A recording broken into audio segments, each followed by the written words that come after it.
So I assume you are at the point of no return within Asterigos Curse of the Stars. This is a point where you can't play beyond the save in the same world, and if you do, it takes you into round 2, and if you don't, it makes you continue from that save point just before. But what can you do at this point before starting a round 2? There are actually a lot of things that changed in the world that you might not have known.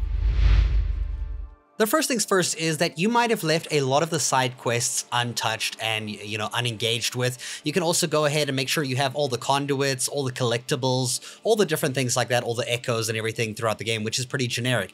But there's also a whole new secret series of bosses that are out and about in the after game with the Trinity Night function. So when the world is in its permanent night mode, there are bosses activated across everywhere.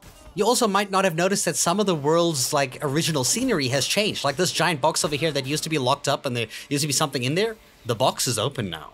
Isn't that scary? And I believe what came out of that box is actually in the Falan Academy as well for you to find and fight. Now, if you look at the trophies or achievements that the game has, there are about 10 or so of these bosses, I think. I think that number's not perfectly accurate. I just know that I already found 6 or 7 of them, and I know I'm missing 3 of them according to the locked achievements that I still have to get. Now, while I'm not going to really spoil where all of those different areas are, I'll let you explore the game and find all of those unique bosses and defeat them yourself, which is part of the fun, but there's also a lot of side quest bosses that you might not even have realized were a thing. Like, you can find this dude, or somebody who was attacked by this dude down in Stella Mine, and when you go ahead and you kill him and you fight him, he gives you a special map that you have to take to Shay to decipher, and this leads to another secret boss fight.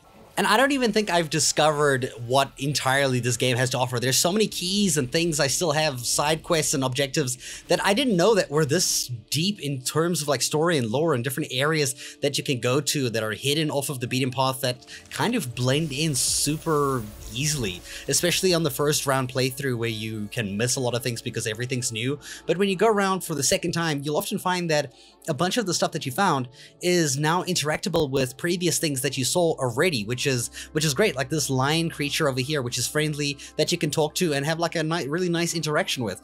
Or in the Falan Academy barracks armory area, I'm not even sure what this building is, you can find the Smith's room key and open up that special room and do a bunch of stuff.